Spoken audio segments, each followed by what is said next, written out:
اور آپ کی نہیں اللہ کی ہے، اور اللہ کی جانب سے آئی ہوئی چیز لوٹ جاتی ہے، مجھے اور آپ کو یہ تصور ہوتا ہے کہ اللہ کی جانب سے آئی تھی، اللہ نے لے لیا ہے، میں بھی اللہ کا ہوں، تو ایسی صورت میں صبر میرے اور آپ کے دل میں آ سکتا ہے، میرے اور آپ کے دل میں آ سکتا ہے۔ اگر آپ کی چیز آپ کے ہاتھ سے گر جائے تو آپ کو بڑی تکلیف نہیں ہوتی، بڑی آسانی سے آپ اس کو ہینڈل کر لیتے ہیں۔ وہی چیز کسی اور کے ہاتھ سے گر جاتی ہے، کسی اور کے ہاتھ سے ٹوٹ جاتی ہے، تو آپ صبر کے دامن کو توڑ کر باہر نکل جاتے ہیں۔ اللہ کی طرف سے آنے والی مصیبت پر بندے کو یہ بیان کیا گیا کہ اس پر صبر کا دامن تھامے، یہ تصور کرے یہ اللہ کی چیز ہے، اللہ نے دی ہے، اللہ نے لی ہے، اللہ بہتر کرنے والا، اور میں بھی اللہ کی طرف لوٹ کر جانے والا۔ اسی طرح اللہ کے نبی صلی اللہ علیہ وسلم کی متعدد احادیث کی روشنی میں دوسری جو بات ہمارے سامنے آتی، اللہ کے علاوہ اللہ کی مرضی سے بندوں کے ذریعے بندوں کو مصیبت آتی ہے۔ بات سمجھنے والی ہے، اللہ کی مرضی سے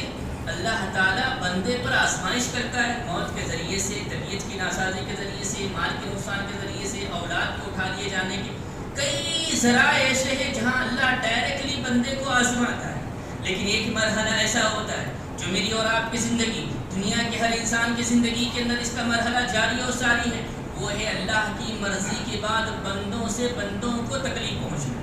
اللہ کی مرضی کے بعد بندوں کو بندے سے تکلیف پہنچنا، مالک سے نوکر کو تکلیف پہنچ رہی ہے، نوکر کو مالک سے تکلیف پہنچ رہی ہے۔ کئی آپ کسی بھی زاویے کو فٹ کر کے دیکھیں، شوہر کو بیوی سے تکلیف ہو رہی ہے، بیوی کو شوہر سے تکلیف ہو رہی ہے، ماں باپ کو بچوں سے تکلیف ہو رہی ہے، بچوں کو ماں باپ سے تکلیف ہو رہی ہے۔ آپ اس طرح غور تدبر کرتے جائیں تو بہت سارے ایسے ذرائع ہیں جہاں سے انسان کو اللہ تعالیٰ آدمیوں کے ذریعے، افراد کے ذریعے، خاندان کے ذریعے، رشتہ دار کے ذریعے، دوست احباب کے ذریعے آزماتا ہے۔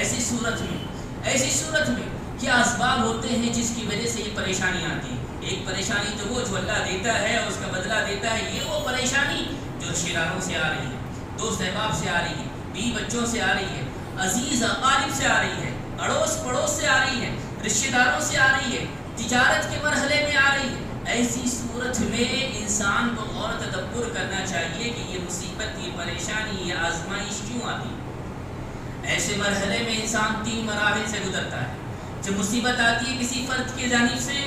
تو علامہ حلیمی رحمۃ اللہ علیہ نے کافی تفصیل سے اس بات کو نقل کیا کہ وہ بدلہ لینے کے لیے تیار ہو جاتا ہے۔ اگر کسی کو تکلیف پہنچتی ہے کسی فرد کے جانب سے، کسی دوست کے جانب سے، کسی پڑوسی کے جانب سے، تو انسان ایک لیول وہ ہے جو بدلہ لینے کے لیے تیار ہو جاتا ہے۔ دوسرا لیول یہ ہے کہ برابری کرنے کے لیے تیار ہو جاتا ہے۔ تیسرا مقام وہ ہے کہ معافی کے لیے تیار ہو جاتا ہے۔ پہلے مرحلے میں اسلام اس بات کی اجازت دیتا ہے کہ آپ بدلہ لے سکتے ہیں، لیکن اس بات کا اندازہ ہو کہ اس نے جتنی تکلیف دی اتنی آپ تکلیف دیں۔ کیا یہ ممکن ہے؟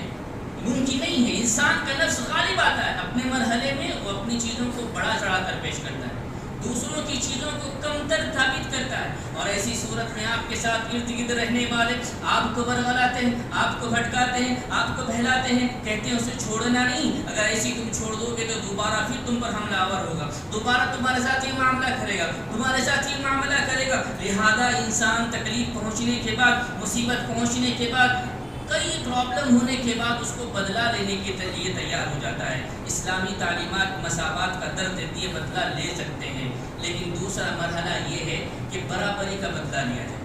اگر آپ کے ساتھ کوئی معاملہ ایسا ہوا، کسی نے ایک تھپڑ مارا، آپ کو اس بات کی اجازت ہے کہ تھپڑ مارا جائے، لیکن اینٹ کا جواب پتھر سے دینا، یہ جو طریقہ کار ماحول معاشرے میں ہے، یہ غیر اسلامی طریقہ ہے۔ کوئی آپ کو تھپڑ مارے، آپ اس کو مکہ مارنا، یہ اسلامی شریعت کی مخالفت ہے۔ اسی لیے آج ہم دیکھتے ہیں کہ اینٹ کا جواب پتھر تو دو، کوئی ایک گالی دی تو تم 2 گالی دو، کوئی ایک مارے تو تم 2 مارو۔ آج یہ ماحول معاشرے میں پائی جاتی ہے، جس کی وجہ سے بے صبری عبادت ایک ہماری زندگی سے نکل رہی ہے اور ہماری زندگیوں میں سکون میسر نہیں ہے۔ میرے بھائیوں، جب عزیز و خالد کے ذریعے سے، دوست احباب کے ذریعے سے، رشتہ داروں کے ذریعے سے انسان کو مصیبت آتی ہے تو بدلہ لینے کے لیے تیار ہو جاتا ہے۔ طاقتور مانا جا سکتا ہے، طاقتور وہ بدلہ لے رہا ہے، لیکن ایک کمزور جس کی طاقت نہیں ہے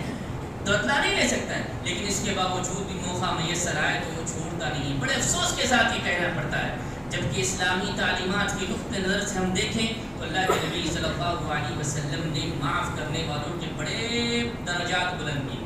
بڑے درجات کو بیان کیا ہے۔ دوسرا مرحلہ جہاں پر برابری مساوات ہونا چاہیے، کسی نے کسی کا خون کر دیا، کیا آپ اٹھ کر اس کا خون کر دیں گے؟ خون کے معاملے میں، مال کے معاملے میں شریعت اسلام نے وقت کے حاکم کو اجازت دی ہے کہ وہ فیصلہ کرے کتنا خون بہایا جائے، کتنا مال لیا جائے، کس طریقے سے اس کا بدلہ لیا جائے۔ یہ دوسرا مرحلہ انسان کے پاس آتا ہے جب اپنوں سے اس کو تکلیف پہنچتی ہے۔ لیکن تیسرا مرحلہ بڑا اہم ہے۔ تیسرا مرحلہ مجھے اور آپ کو اپنانا ہے، تیسرا مرحلہ مجھے اور آپ کو عملی زندگی میں لانا ہے، تب جا کر میرے اور آپ کے اندر وہ صبر آئے گا، وہ سکون ملے گا، وہ عبادت انجام ہوگی جس کے ذریعے سے میں اور آپ اس تکلیف کو اللہ کے حوالے کرتے ہوئے اس کا بدلہ اللہ سے لینے والے بن جائیں گے۔ تیسرا مرحلہ یہ ہے، اللہ کے نبی صلی اللہ علیہ وسلم نے فرمایا اگر کسی نے کسی کو تکلیف دی، المسلم من سلم المسلمون من لسانه وبيده، کوئی مسلمان کسی مسلمان کو تکلیف دیتا ہے، کوئی پڑوسی کسی پڑوسی کو تکلیف دیتا ہے،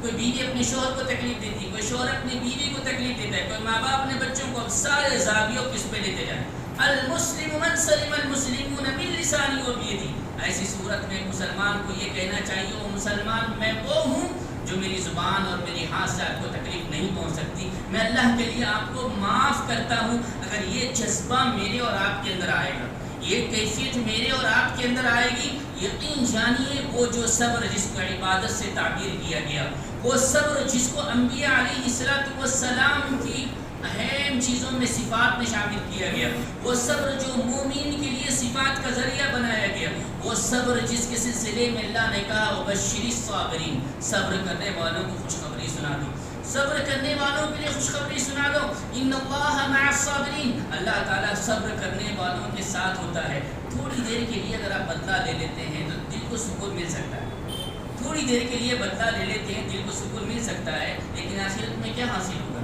دل نفس کی اگر آپ حکومت کرنا چاہتے ہیں نفس پر، تو نفس جو چاہتا ہے اس کے برعکس کیجیے، اس کے برعکس کی تھوڑی دیر کے لیے اگر آپ مان لیتے ہیں دل کو سکون آئے گا۔ دل کا سکون عبادت نہیں ہے، اگر آپ اللہ کے لیے اس کو معاف کر دیتے ہیں، اللہ کے لیے اس کو چھوڑ دیتے ہیں، اللہ کے حوالے اس معاملے کو کر دیتے ہیں، دل کو جو سکون میسر آئے گا، دل کو جو محبت میسر آئے گی، دل کو جو طاقت میسر آئے گی، یہ مومن کی علامت ہے۔ مومن کرتا کیا ہے؟ مومن کرتا کیا ہے؟ جب کوئی نعمت ملتی ہے تو اللہ کا شکر کرتا ہے، اور جب کوئی مصیبت پریشانی آتی ہے تو صبر کرتا ہے۔ بہت سارے لوگ کہتے ہیں بہت دنوں سے صبر کرتا رہا ہوں کوئی نتیجہ نہیں ملتا۔ حقیقت میں صبر کا مفہوم یہ ہے کہ آپ اس معاملے کو اللہ کے حوالے کر دیں۔ اگر آپ نتیجے سے امید لگا رہے ہیں، دنیائی نتیجے سے امید لگا رہے ہیں، تو حقیقت میں آپ نے صبر کیا ہی نہیں ہے۔ تو میرے بھائیوں، میں آپ کے سامنے جو باتیں رکھ رہا تھا علامہ حلمی رحمۃ اللہ علیہ کے اقوال سے کہ صبر کی 3 قسمیں ہیں۔ الصبر علی الطاعہ، اطاعت میں صبر کرنا، دوسرا ہے الصبر علی المعاصی، گناہوں میں ملوث ہونے سے بچانا، تیسرا ہے الصبر علی المصائب، مصیبتوں میں صبر کرنا جو اللہ کے جانب سے ڈائریکٹ بندے تک آتی ہے یا بندوں کے جانب سے اللہ کے حکم سے بندے کو پہنچتی ہے۔